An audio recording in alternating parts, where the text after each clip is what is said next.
Hello friends, मी पौर्णिमा. माझ्या चॅनलवर तुमचं खूप खूप स्वागत आहे. आज आपण कुठलीही रेसिपी बघणार नाही आहे. मी रिसेंटली नवीन फ्रीज घेतला आहे.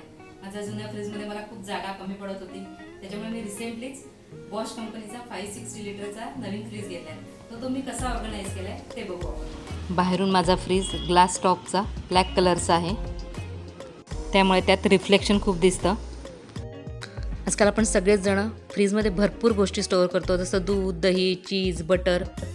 अगदी दर आठवड्याला भरपूर भाज्या आणि फळं आणून आपण त्या स्टोअर करत असतो. तर फ्रीजमध्ये मी भाज्या कशा ठेवते आणि बाकी फ्रीज मी कसा ऑर्गनाईज केला आहे आपण बघू. भाज्या आणल्यानंतर सगळ्यात पहिले सगळ्या भाज्या धुवून घेते आणि 2-3 तास त्या सुकत ठेवते. कोरोनापासून प्रत्येकाला ती सवय झालेली आहे. कोरोनाच्या पहिले अगदी सगळ्या भाज्या आपण धुवून फ्रीजमध्ये ठेवत नव्हतो, पण कोरोनामुळे अगदी सगळ्यांना ही सवय लागली आहे की सगळ्याच भाज्या धुवून व्यवस्थित सुकवून मगच आपण फ्रीजमध्ये ठेवतो. भाज्या ठेवायच्या आधी कांदे बटाट्याची टोपली साफ करून घेणे, नंतर बाटल्या सुकवून घेणं हे आधी करून घेते. सगळ्या भाज्या आता छान व्यवस्थित सुकलेल्या आहे, बघू शकताय. छान रंगीबेरंगी भाज्या बघायला खूप छान वाटतात.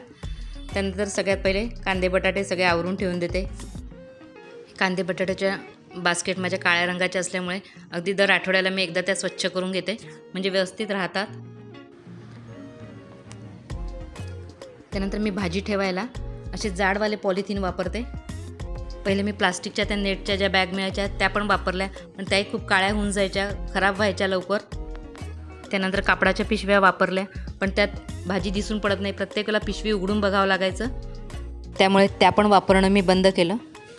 पण जेव्हापासून ह्या जाड पॉलिथिनमध्ये मी भाज्या ठेवायला लागले, एक तर दिसून पडतात आणि मुख्य म्हणजे 8 दिवस तरी त्याला काहीही होत नाही. इथल्या जवळच्या सुपर मार्केटमधून जेव्हा मी भाज्या आणते तेव्हा ते लोक अशाच पॉलिथिनमध्ये देतात, किंवा बाहेरूनही जरी भाज्या घेतल्या तरी हे पॉलिथिन मी जमा करून ठेवते आणि यातच मी या भाज्या स्टोअर करते. आणि अगदी 15 आणि 20 दिवस आपण भाज्या ठेवतच नाही, स्टोअरच आपण 7 किंवा 8 दिवसाच्याच भाज्या स्टोअर करतो. त्यामुळे तेवढे दिवस या पॉलिथिनमध्ये भाज्या एकदम व्यवस्थित राहतात आणि पटकन दिसून पडतात. भेंड्या वगैरे पण सगळ्या व्यवस्थित सुकवून घेतलेल्या आहे. आता त्या फक्त पॉलिथिनमध्ये मी भरून ठेवणार आहे आणि प्रत्येक पॉलिथिनला क्लिप लावतेच, म्हणजे भाज्या अजून जास्त चांगल्या राहतात. त्यानंतर मेथी, पालक या ज्या पालेभाज्या असतात त्याच्या दांड्या कापून ठेवून देते. आधी भरून ठेवून देते नुसते पॉलिथिनमध्ये, नंतर वेळ मिळेल तसा त्या तोडून ठेवी. बाहेर ठेवल्यामुळे थोडी सुकल्यासारखी झाली आहे मेथी, नंतर धुवून ती तोडून ठेवून देईल. कोथिंबीरीच्या पण मी दांड्या कापून ठेवून देते, नंतर तो धुवून आणि सुकवून घेईल फॅनखाली. कोथिंबीर मी असा एका प्लास्टिकच्या डब्यामध्ये टिश्यू पेपर टाकून त्यामध्येच तो स्टोअर करते. एकदम छान राहतो, 8-8 दिवस कोथिंबीर एकदम व्यवस्थित राहतो.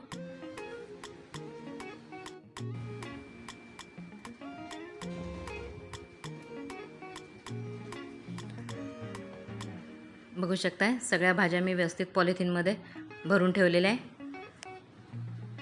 आता हे आलं, मिरची, कोथिंबीर, लिंबू, कढीपत्ता या गोष्टी मी बॉटलमध्ये स्टोअर करते सगळ्या. आता भाजीच्या ट्रेमध्ये सगळ्या भाज्या ठेवून घेणार आहे, त्याआधी तो स्वच्छ करून घेते. सगळ्या भाज्या ठेवायच्या आधी स्वच्छ करून घेतला म्हणजे पुन्हा आठवडाभर बघायची गरज नाही. आणि ट्रे पण भरपूर मोठा आहे, त्याच्यामुळे भरपूर भाज्या मावतात. भाजीचा ट्रे मोठा आहे म्हणून खूप जास्त वगैरे भाज्या आणत नाही मी, कारण त्या केल्या पण गेल्या पाहिजे, नाहीतर वाया जातात. कारण आठवड्यामध्ये मध्ये कडधान्य किंवा कधी पिठलं किंवा अजून काही कधी वेगळं केलं जातं, त्यामुळे भाज्या पुरून जातात इतक्या. हा मागच्या आठवड्याचा दुधी भोपळा आता तो मी फॉईल पेपरमध्ये रॅप करून ठेवून दिलेला आहे. अशा पद्धतीने मी माझ्या भाज्या सगळ्या स्टोअर करते. त्यानंतर हे कढीपत्त्याचे पानं सेपरेट करून घेते आणि बॉटलमध्ये भरून ठेवते. अशा काचेच्या बॉटलमध्ये पण कढीपत्ता, लसूण, आलं भरपूर दिवस टिकतं आणि मुख्य म्हणजे सोयीचं होतं सगळं. त्यानंतर लिंब देखील मी काचेच्या बॉटलमध्येच ठेवते.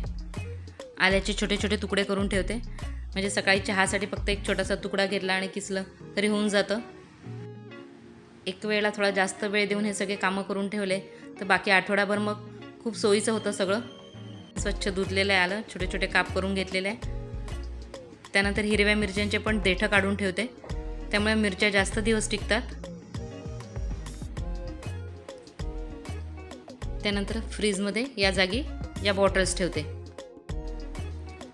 जेव्हा खरबूज किंवा टरबूज ह्या गोष्टी आणल्या जातात तेव्हाच त्या मी फोडी करून ठेवून देते. एकदम पूर्ण याच्या फोडी करत नाही आहे, त्यामुळे बाकीच्या राहिलेल्या खरबूजला मी प्लास्टिक रॅपने मी रॅप करून ठेवून देते. म्हणजे खरबूज म्हणा किंवा टरबूज कोरडं होत नाही, छान ताजंच्या ताजं राहतं. त्यानंतर बाकीच्या खरबूजच्या फोडी करून एका डब्यामध्ये मी भरून ठेवून देते. ट्रान्सपरंट डब्यामध्येच ठेवते म्हणजे पटकन दिसून पडतात. आणि मग चिरलेलं असतं तर मुली घेऊन खातात पटकन. थोडेसे आंबे मी फ्रीजमध्ये ठेवते, बाकीचे मी बाहेरच स्टोअर करते. खायचे असले किंवा रस करायचा असला की थंड आंबा चांगला वाटतो, त्यामुळे मी 5-6 आंबेच फक्त फ्रीजमध्ये ठेवलेले आहे. त्यानंतर ॲपल. आता बाकीचा फ्रीज मी कसा ऑर्गनाईज केला आहे ते बघू आपण. सगळ्यात वरपासून दाखवायला सुरुवात करते. असे ट्रान्सपरंट जे डबे असतात आईस्क्रीमचे, त्यामध्ये मी रवा, मैदा, दाण्याचा कूट, नंतर तांदळाचं पीठ हे भरून ठेवलेलं आहे. त्यानंतर त्याच्या मागच्या डब्यांमध्ये सुकं खोबरं, नंतर उपवासाची भाजणी, भगर या गोष्टी आहे. त्यानंतर मसाले ठेवायला मी हे पुल आउट घेतलेले आहे. ऑलमोस्ट सगळे एकसारख्या साईजचे बॉक्सेस असतात. हे पावभाजी मसाला, सांबार मसाला, किचन किंग मसाला, जे पण मसाले असतात ते असे ठेवते मी. त्यानंतर या पुलआउटमध्ये custard powder, baking powder, yeast अशा गोष्टी ठेवलेल्या आहेत.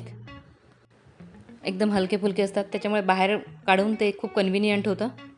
त्यानंतर खालच्या सेक्शनला तशाच एका पुलआउटमध्ये ज्या छोट्या छोट्या सॉसेसच्या बॉटल असतात त्या, नंतर सब, चोको स्प्रेड अशा वस्तू ठेवलेल्या आहे.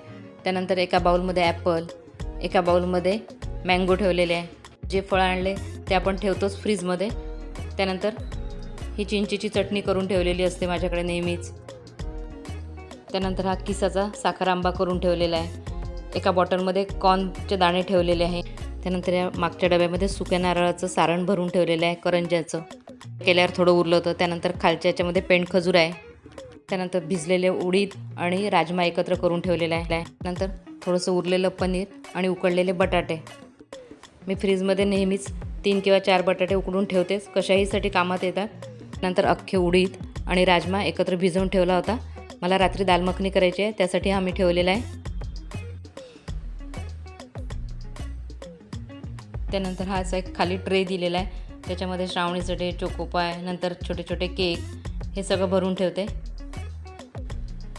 आता या खालच्या सेक्शनला सगळ्यात मागच्या मोठ्या भांड्यामध्ये इडलीचं पीठ करून ठेवलेलं आहे. या भांड्यामध्ये दूध आहे, मागे मटकी ठेवलेली आहे. नंतर हे मातीचं भांडं आहे, त्यामध्ये मी दही लावते. त्यानंतर या छोट्या छोट्या भांड्यांमध्ये जे काही गोष्टी उरलेल्या असतात त्या काढून ठेवते, कारण सकाळी केलेल्या भाज्या म्हणा किंवा चटण्या हे आपण उरतात त्या आपण काढूनच ठेवतो. तर खालच्या सेक्शनला एक छोटंसं पुल आउट ठेवलेलं आहे, त्यामध्ये पण मी छोटे छोटे डबे ठेवलेले आहे. एक हा ट्रान्सपरंट डबा आहे, त्याच्यात कापून ठेवलेले लिंबू असतात ते ठेवते. त्यानंतर ब्रेड वगैरे ते पण या खालीच ठेवते. नंतर या बास्केटमध्ये मी पनीर, दह्याचं पॅकेट, त्यानंतर डार्क चॉकलेट वगैरे ते पण याच्यातच ठेवते. केक करायला, चॉकलेट शेक वगैरे करायला आजकाल लागतं सगळ्या गोष्टी, आणि रेसिपीसाठी पण सगळ्याच गोष्टी आणून ठेवाव्या लागतात. त्यानंतर अशा प्लॅस्टिकचे सारखे जे डबे आहे, 4-5 डबे, त्याच्यामध्ये हे सगळे ड्रायफ्रूट्स ठेवते. काजू, बदाम, किसमिश ह्या सगळ्या गोष्टी इथे ठेवते मी. त्यानंतर हे ड्रॉवर्स दिलेले आहे, खूप छान आहे एकदम. यामध्ये या सगळ्या गोष्टी आहे, चीज, बटर, नंतर त्याच्यात मिल्क पावडर भरून ठेवते. त्यानंतर हे सॉसेसचे पाऊच आहे, मेओ, पिझ्झा सॉस. आजकाल मी बरेच वेळा पाऊचच घेऊन येते. हा कोल्हापुरी ठेचा, ते बरे पडतात पाऊच. त्यानंतर चीज, अमूलचं चीज, बटर, त्यानंतर चीज स्लाईस, त्यानंतर डाईस मोजरेला चीज ते या डब्यामध्ये ठेवते.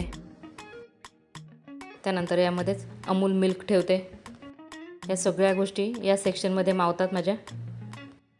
त्यानंतर बाजूच्या ड्रॉवरमध्ये, या ड्रॉवर्समध्ये थोड्या मोठ्या अशा बॉटल्स ठेवल्या आहे. आधी सगळ्या सारख्या हनीच्या बॉटल्स आहे त्या ठेवलेल्या आहे.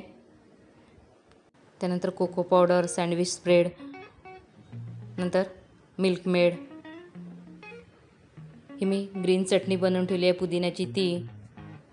त्याच्यानंतर आलं लसणाच्या पेस्ट करून ठेवते. लसणाची पेस्ट ऑलमोस्ट संपलेली आहे आता. तर या बॉटल्समध्ये कशात तीळ, कशात ओवा, नंतर सब्जा, काळी मिरी पावडर अशा सगळ्या वस्तू ठेवलेल्या आहे.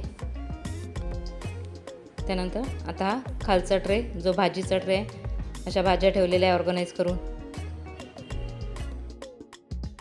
आता आपण डोअरची साईड बघू. सगळ्यात वरच्या सेक्शनला सारखे बॉक्सेस ठेवलेले आहे. या बॉक्समध्ये मी बटर पॉपकॉर्नचे पॅकेट आणि दूध मसाला याचे पॅकेट भरून ठेवलेले आहे. त्यानंतर बाजूच्या बॉक्समध्ये फूड कलरच्या छोट्या छोट्या बॉटल्स आहे आणि तिसऱ्या डब्यामध्ये चॉकलेट ठेवलेले आहे. या सेक्शनमध्ये मी सगळ्या काचेच्या बॉटलमध्ये आलं, लसूण, मिरची, लिंबू या गोष्टी ठेवलेल्या आहे. सगळेजण इथे सुके मसाले ठेवतात.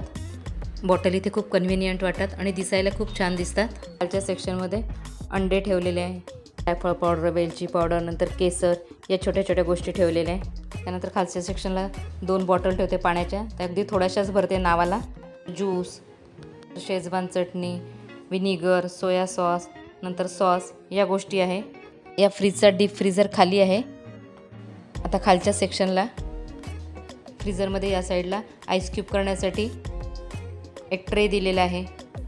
त्यानंतर इथे पण मी सुके मसाल्यांचे पॅकेट ठेवलेले आहे, जे भरपूर असतात. ते भरपूर असतात माझ्याकडे. त्यानंतर या सेक्शनला दूध एक्स्ट्रा आणून ठेवलेलं, नंतर क्रीम आहे.